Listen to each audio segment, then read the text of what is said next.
Last night, Dan and I went to Dancing with the Stars to watch Michael Sam perform, and I have rarely been more proud of Michael than I was last night.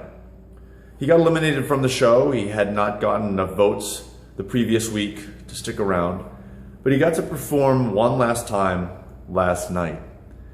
The theme of the show last night was the most memorable year of your life.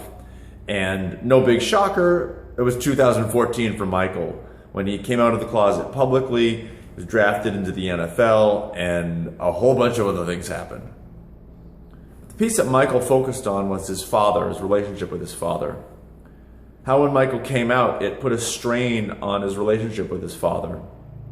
How his father told the media that he didn't want to have grandchildren from a gay son, and the impact that had on Michael and his relationship with his father.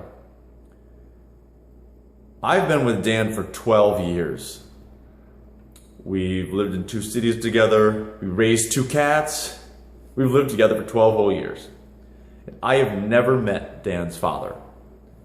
Dan's father refuses to meet me. We have been in the same town at the same time.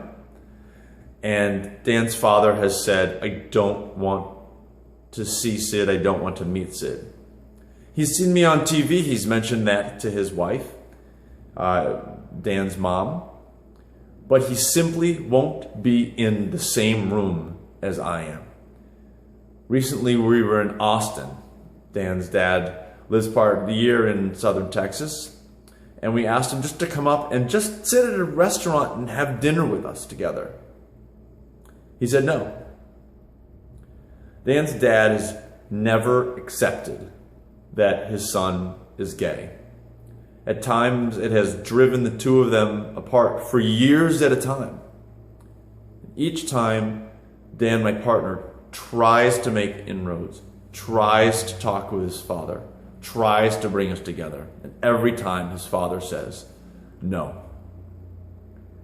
And it's been probably the only long-term problem that our relationship has had. Dan's dad simply refusing to acknowledge that we are married, that we are together, that I am part of his life, that I am part of his family. For Michael to go out there last night and to talk so openly about his relationship with his dad and the power that the sexual orientation had on that relationship really hit home for Dan and me. Dan does not cry a lot. He cried last night because if Michael was willing to